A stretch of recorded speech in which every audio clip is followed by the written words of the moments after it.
Hi everyone, welcome back to another video. Today I'll be showing you two new things. Number one, MLD has started a new office and we are currently heading over there.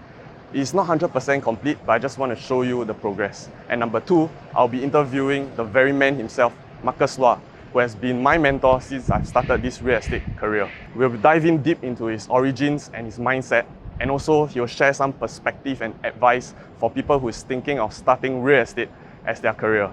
So, let's go.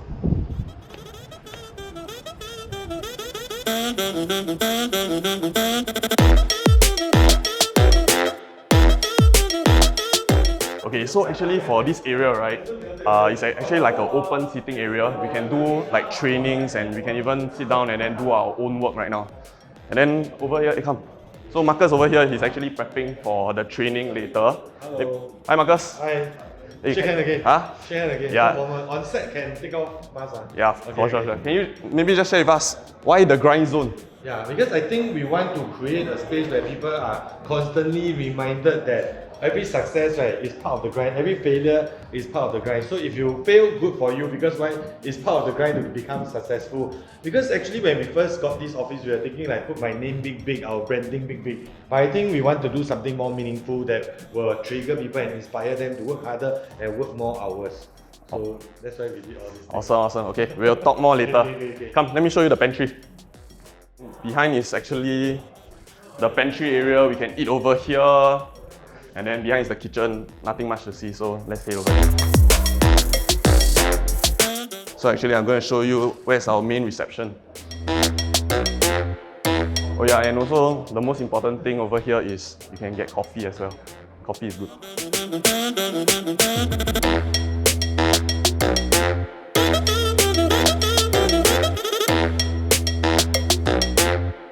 So this is actually our beautiful reception over here. Currently, there's some people doing some discussion, so let's not disturb over them. But head over here, this is our beautiful backdrop. So actually what we can do over here is you can play foosball. You even recently got a Switch as well, so you can play like Mario Kart, etc. etc.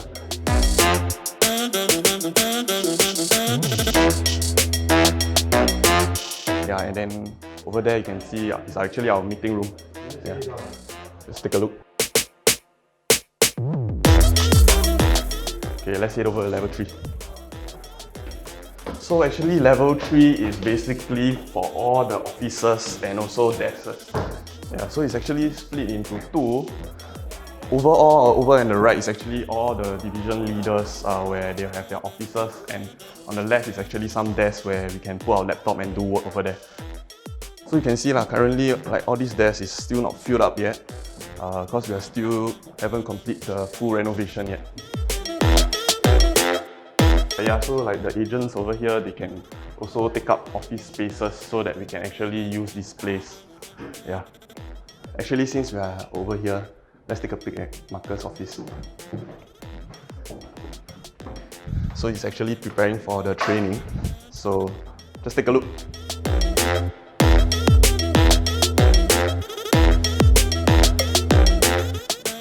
So many awards.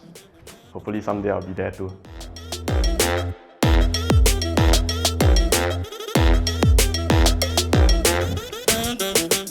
So let's head on to the interview.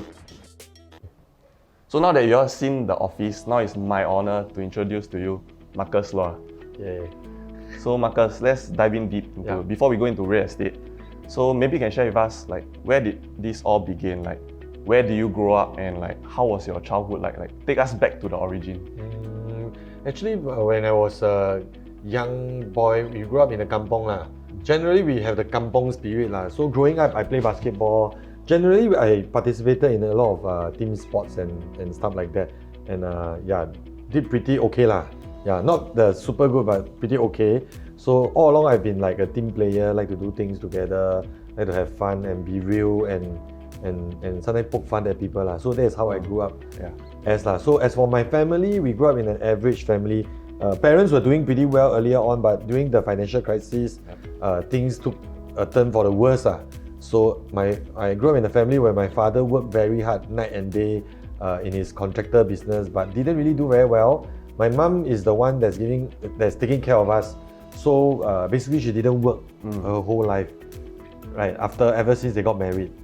So that's how the setup of the family is. I see. So I studied didn't do very well in my studies, right? And obviously that led me to doing a sales job all this while. And yeah, I think that's about how we grew up lah. I see.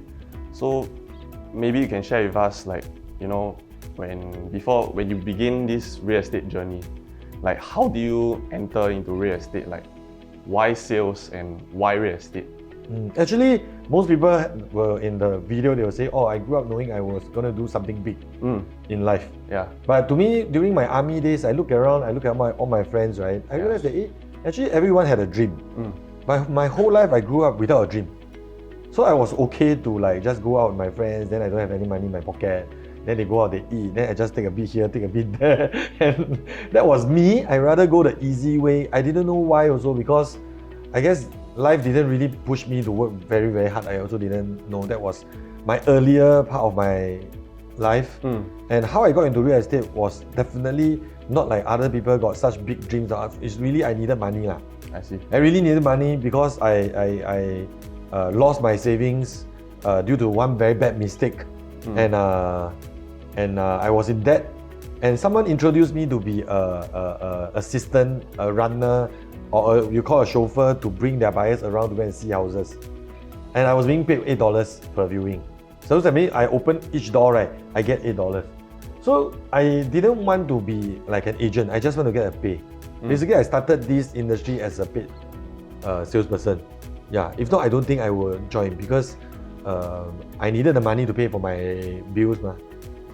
But somehow, eventually, when you are exposed to such environments and you are exposed to like how much people make, and me being a competitive person, competitive in sports all my life, right?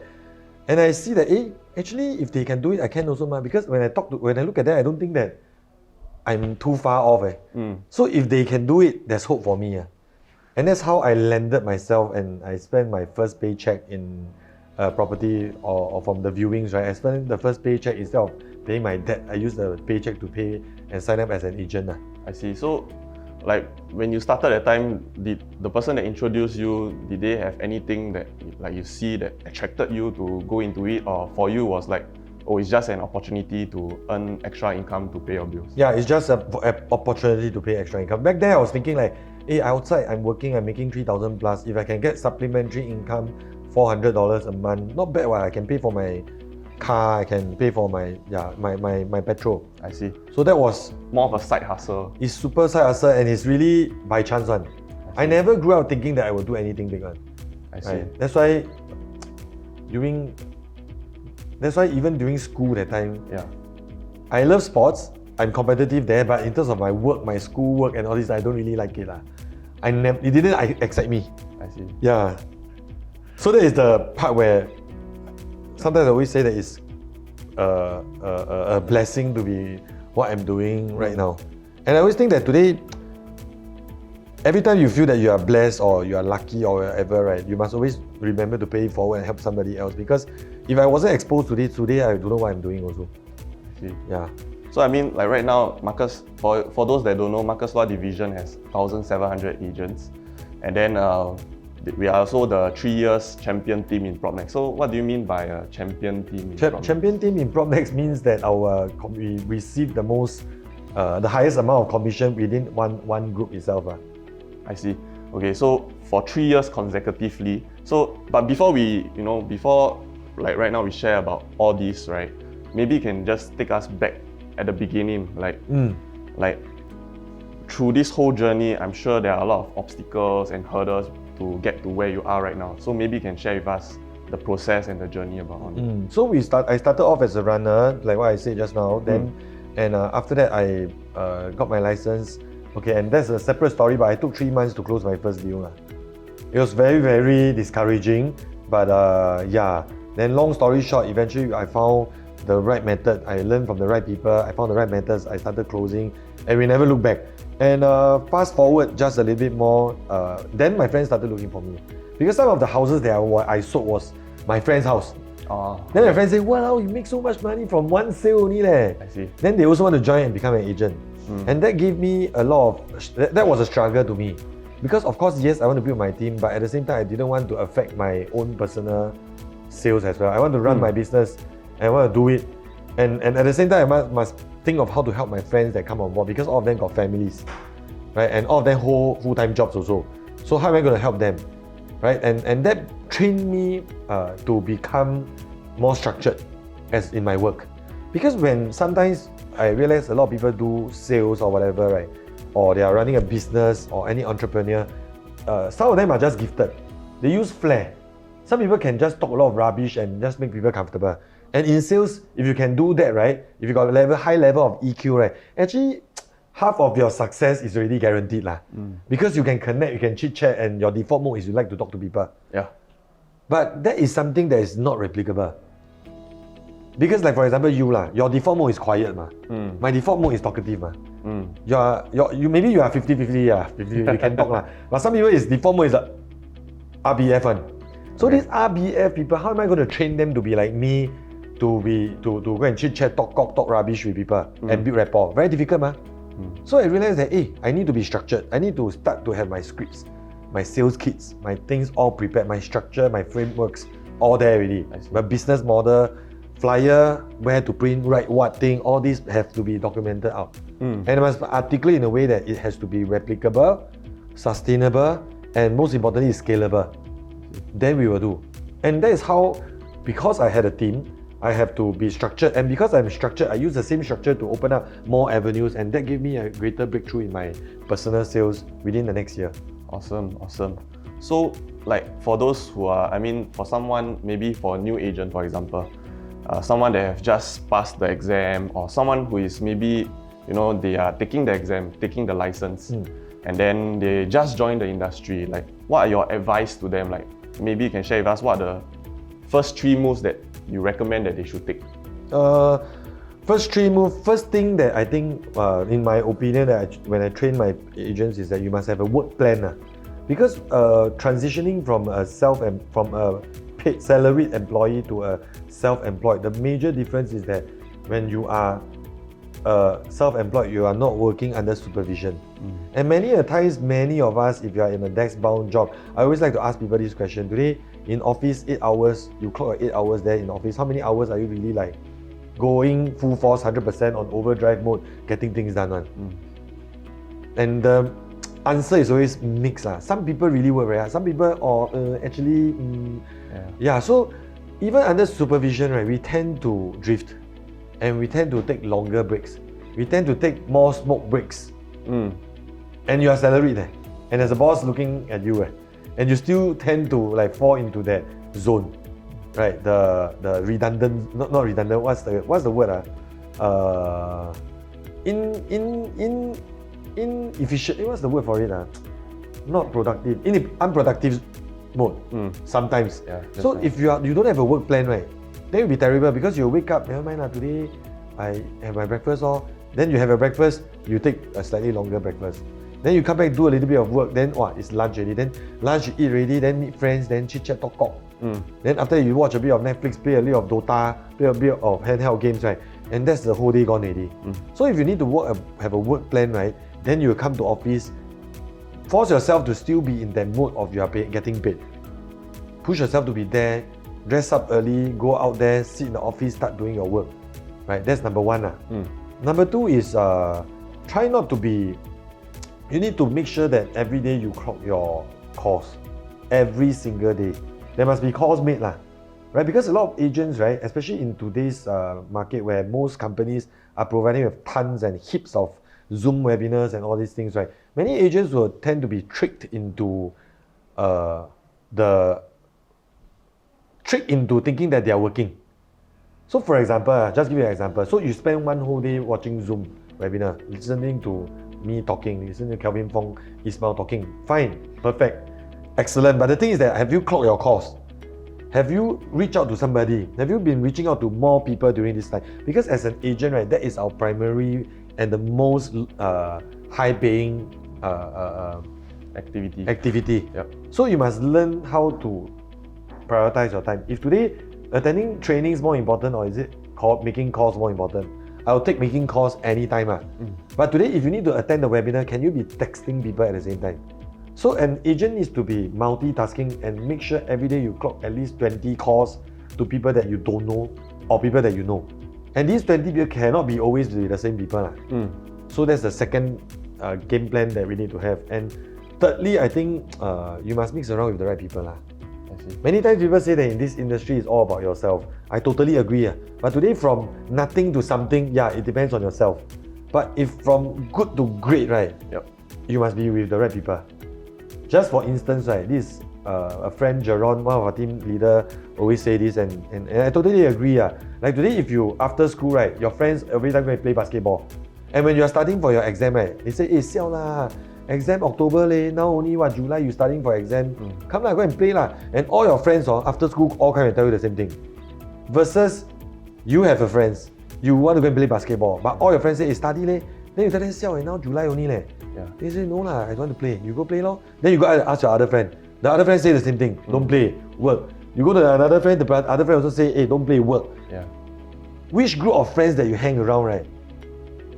I mean, do you think if you hang out with group A, which is your friends all ask you to play, versus group B, that your friends all ask you to study, right? In which situation will you have better grades? It's very obvious lah, So the influence around you will help you to transit and springboard from good to great, much faster. Awesome. So these are the three things that three advice that I will give lah. Awesome advice. So I mean, like for example, like for a new agent, like some of them may be wondering, like, do they really need like a high capital to start with? Like, what if they start from nothing? Or like they don't have much, they don't come from privilege, for example.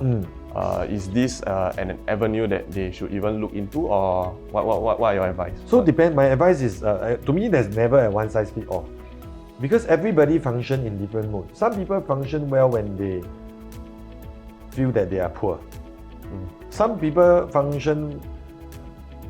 break down when they feel that they are poor. That means they cannot take financial stress. Once they feel there's a lot of stress financially, they will break down and they cannot function.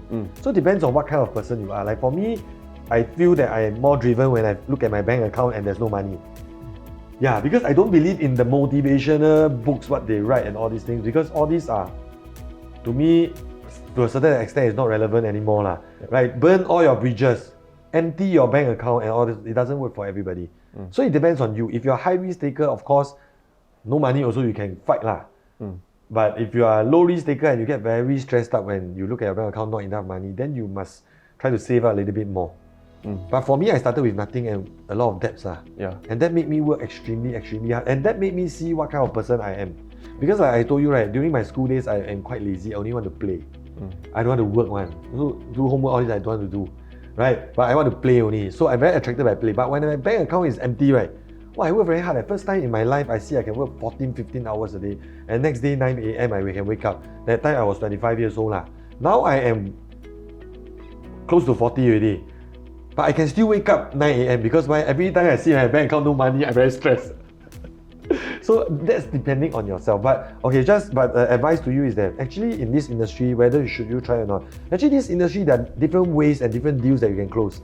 Certain deals will get you paid earlier, much faster. Like today you close, next week you can get money already, super fast. Some slightly bigger ticket may take 6 months, 9 months. So if you are new, right, you just need to make sure that you have a balance of different kind of market segment. So there must be something that gives you the staple, which is you close, you know you can get paid very fast. Then there must be the long game, right? And there must be the long game with the meat, that you don't be like always making all, because you cannot eat 每天吃白米饭 You cannot eat plain noodles only ma. So you need some meat lah, you need some premium cuts, right? That will be the long game. Right? So there are things, so if you are someone that you are thinking that you don't really have a lot of capital, right, it's perfectly fine because there are certain deals that you can get paid fast, and there are certain things that you can do that to help to accelerate the revenue coming in. So like how about for someone, who is in this industry for quite some time already, like maybe for a few years, like what are the tweaks in terms of like be it systems or mindset that they can do to bring them up to the next level? What are your advice? I think when we are new, because I'm doing coaching every single day and we're talking to agents every single day, And I think there's a gap that separates like overachievers and average achievers. We talk about this first, because if you're experienced, basically you're an achiever. It's just a function of how much only. Yep. So from average to awesome, right? I think the gap is that sometimes we tend to be busy with what we are doing. So because in our line, right, you are self-employed, you don't have a boss, there isn't a visionary to tell you what's next. So sometimes I guess when people get very, especially like now in today's context, the market is hot, so things are moving very, very fast. So many agents will go into that mode of they never think of what's next really. So many of the agents I met right now, right, their problem is that they don't have pipeline. They don't have a pipeline and they don't have a game plan. When the market is not good, they're not closing and all these things, they have their game plan. And the pipeline is very long one. Why? Because everything takes a longer time to sell, Yep. or buyers take longer time to buy because the market generally not that good, not that positive, especially when the stock market was very, very bad. Now, stock market very good. Everybody make money, everybody got a lot of money, even DBS went back to $28. Propnex shares also went to $1 People make money already. So when people make money, they tend to become very what? Complacent. And they stop worrying about what's next. So only when shit hits the fan, right, which is when all their pipeline is clear already, when the market is hot, right, then they start to panic because they got nothing in the pipeline. Then they will fall back to their game plan. Right? So when the market is good, they never stick to their game plan. They just focus on clearing the pipeline. Right? But if you don't stick to your game plan, your pipeline will be very limited. So I don't know whether you know what I mean or not. So what you're saying is like to definitely plan not for now but ahead as well. Correct. That means you know that when the market is good, everything will be sold. Yeah. So you should be creating more pipelines and more pipelines and more pipelines even when the market is good. That means you don't focus on just closing. You must continue to get more leads, continue to talk to people, continue to clock the number of calls, 20 calls a day, make 5 presentations a week. And that is how, even when you're busy, that means the closings will be a side hustle. The main thing will be your prospecting and talking to people. Awesome. And all closings you will use after hours to go and do it. That means if today I spend 3 hours doing my closings, then I will work 3 hours more for today. Today I do many closings, I do 4 closings. So today I never stick to my game plan. Or my game plan tomorrow. I cannot be like that. Because I realize a lot of people, that is why they cannot be consistent. Because this industry, not many people can be consistently hitting the numbers every single month. And when I say, just to give you a feel of what I mean, is that at least 1 month, like people always say, in this industry I want to make 300,000, 500,000, 1 million. Not many people can achieve that consistently, right? So of course I'm not talking about those that close one big deal. I'm talking about like if you want to hit 30,000, 300k a year to pay off some debts that you have or to buy that house you want to buy. Then every month you must clock 25k. But many people will have ups and downs. Property generally people don't really, a lot of people cannot hit the consistency. And that's a problem and that's a worry. When I was doing sales, I tell myself every month I need to do at least 25k. And till now, right, every year I still clock about 250,000, about 20,000 a month on sales. And still talking and still running Facebook ads and all these things. Because prospecting is still my game. Anything that I'm doing servicing includes closings, meeting agents, these are all side hustle. The main job is still, you must be out there, out and about, talking to people. Your brand must be exposed. Something must be happening to build your brand to the next level. Right? So this is the advice that I have to always, every day you need to clock that, prospecting that, which is your game plan, right? Stick to the game plan. Got it. Beautiful advice. So let's talk about the office, this beautiful office. So what was the key factor that made you want to do up this new initiative for this office, and why at this place? Actually, this place, there's a lot of requests. There were certain requests because as the team grows bigger, right, people tend to be less connected. And when the market is hot, people tend to be out there doing closings and all these things. And to me, I feel that we need a place, right, that people can come in and work and play. Basically, today, most people like to be in an environment like Apple, Google, all these things. You go to the office, they got sleeping pod, they got pool table, they got pantry, they got alcohol in the office, they got games in the office. I think that's the kind of thing we want to create because I guess this is what the next generation needs. It's not for people like me. Because for me, I have a house. I can always work in my office, my home office. I can work at a cafe. I can just buy one coffee, some pastry. I can sit down there and people watch and do my work. But I think this is what young people need. Young people need an environment. Young people need supervision. That's why I tell you, come to office and work also. So I can supervise you because my CCTV can see whether you are working or you are playing games. I don't want you to be in default mode because I think when I was new, I had an office. And that office was the first, was the place that groomed me to who I am today and make me disciplined and make me see my boss every single day and make me feel motivated to work from 9 to 6 and then go for appointment, after that still go and throw flyer. That was because it started from an office where the environment pushed me to work hard. Where the environment showed me that working hard is a default mode. Because most people default mode is do my own shit. Right? Or chill a bit like, hey, appointment 完了, sit down there, play some games, or go get a pint of beer and do nothing, right? So, I work so hard, YOLO, must relax. I think for me, I want everyone to think that today being busy is default mode. You always have something to do. If you want to take a break, you can sit here, play Nintendo Switch. Can play Mario Kart, got Overcooked also. Got FIFA 21, I just bought the latest version. Right, I got 4 controllers. You can play for a bit ready, then remind each other to continue working. So this is primarily just for the young people in your team? Yeah, it's for the young people for the team, in the team. But young people, I include myself inside also lah. But I think today, when I talk about young, right, I'm not saying about age. Because to me, age, people always say age is just a number, and it's perfectly true, it's absolutely true lah. Because today, if you are young, but you're wasting your time away, then there's no benefit of being young. Because the only reason why you have an advantage when you're young is that you got more energy to do more things and you have less burdens on your shoulders. But today, if you are young but you're wasting your time away, but versus an older person like me, but I'm like hustling every day and grinding more hours than you, right? Actually, I'm in much more favorable position than you. So I think today, young is just how the person look at the business. I'm not talking about age, but more importantly is today, I just want to elaborate a bit on the supervision. I don't mean I want to force them to work.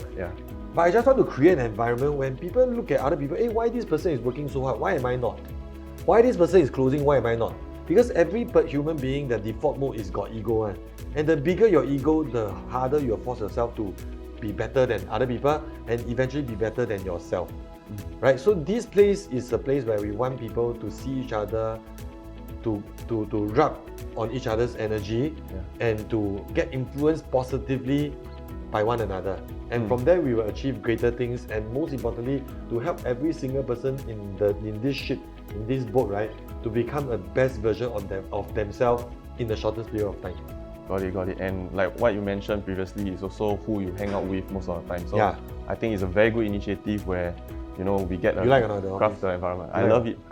But must come often. So don't mind me asking, like, how much do you spend on all the renovation on this? The renovation cost overall here costs about, plus the lighting, plus everything lah. What you can see, the small little things. All. To be honest, I didn't expect to spend so much. So starting, I thought maybe 10,000, 20,000 gao dim already. Just take it easy. But as I look at more ideas, Pinterest, all these things, we end up spending about 80,000. The whole cost of all these things cost us about 80,000. Wow. But of course, thanks to the nice sponsors, the people that are willing to contribute a little bit, like the vendors and all this, right? We managed to cover like maybe 20-30% of the cost. I see. And like this place is also being sponsored by one of our contractors, Rest and Relax. I want to give it to you as well. Thank you for offering this very nice lounge design for us. Of course, there are also contractors like LS2. We have we don't want to go into names so much because later I forget names, also not so nice. Right, but basically there are some of our very kind people that they understand that it's very xiong for me. They also offer to contribute to help me in this. So I spent about 80,000. Every month I'm topping up about 7,000 plus here. Wow, the amount can buy a car. Actually I was looking at a car also.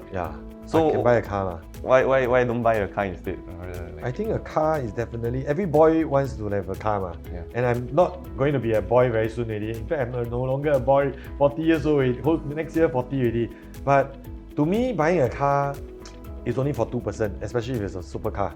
Yep. But this to me is like an aircraft carrier, right? It's a place where our army is being trained, our recruits become commanders, our commanders rub shoulders with our commanders, all our fighter jets will fly here, our pilots will be here, we maintain the aircrafts over here, and we go stronger together as one entire battalion and one entire fleet.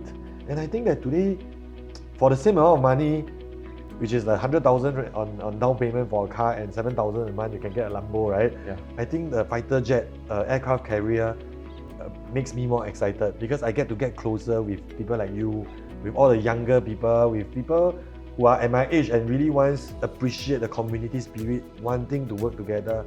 I think this is priceless as compared. But of course, car I still want but maybe let me save up a little bit more first until I can afford right? I haven't been buying things for very long. I haven't buy shoe for very long already. Yeah, just being humble. Okay, but so in closing, maybe can you share with us like one thing that happened in the past, or one incident, or one lesson in the past that made you or shaped you to who you are today? Wow, this is deep. This is very deep. Because I can only say one thing. Yeah, I know there's a few but maybe just one thing that stands out for you. I think to me, right, my whole life I've been making mistakes. And my whole life, I think, especially this office. Actually, everybody tell me don't take this office. Many people who are more experienced tell me don't take this office because this office, these are that because you take office, there may be conflicts, maintenance of the office, a lot of problems. You need to hire even a receptionist. If not, nobody can take care of the office and all these things. There's a lot of cost involved, and it seems like the more people I talk to and they tell me cannot, the more it makes me excited. Yeah. Because that is something that other people don't want to do. And then I realized that, hey, actually my whole life I've been doing things that people tell me don't do. Not that I'm trying to be rebellious, but I see opportunity when people say that there's a problem over there. Why? Because there is a gap that can be filled. A gap that can let us have this opportunity to make things right. That people fail to make it right. When things fail doesn't mean it's not good. When things fail is because people fail to make things right. It's not what you do, it's how you get it done. So like this office is something people tell me don't do. Actually my heart also tell me don't do because I think take the money, go and buy car, more shiok. Go and buy more clothes. And I am just renovating my house also, so also a lot of money. So my default mode is I don't want. But that night I woke up, I tell myself, hey, actually my whole life I've been doing things that people don't do. So this saying is something that I learned from one of our friends, Maxi, right? He told me this, he said his ex-boss told him this. Things that people want to do, you make sure you get it done as well. And you do it better. Things that people don't want to do, the more you need to do, go and do. In Mandarin is 别人要做的，你一定要做。别人不要做的，你更要去做。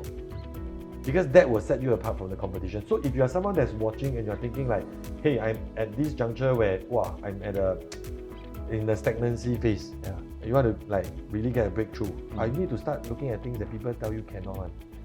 And that will give you the breakthrough. And I track back all my life, right? When I changed from my previous agency to PropNext, everybody tell me don't do. When I quit my job, become property agent, people tell me don't be stupid. When I started where I was doing my first focus area, which was Choa Chu Kang, right? When I started printing flyers for that, my friends tell me, hey, Xiao Bo, Choa Chu Kang houses so cheap. They're very hard to sell one, cannot. Wow, I've been doing all this and that brought me to who I am today. So stop going with the flow. Really focus on doing things that you see opportunities. When people tell you that it cannot be done, it's because when people tell you it cannot be done, fine. That means there's a gap for you to fill up and that's an opportunity for you to shine. So that's my one comment and advice that I can give to anybody that's watching and wants to get a breakthrough in your life or in whichever industry you are in. Awesome. Yeah, is to do epic shit that people don't dare to do. Yeah, awesome. Thanks, Marcus. Thanks for the time. It's my honor to interview you. Thank you. Very formal. Very formal. Why so formal? Thanks everyone. So that's the end of the video. If you enjoy what you see, do remember to smash the like button and subscribe to this channel. And also do comment if you like to see more of these content as well, and I will do more videos like this. Thank you so much. Thanks for your time.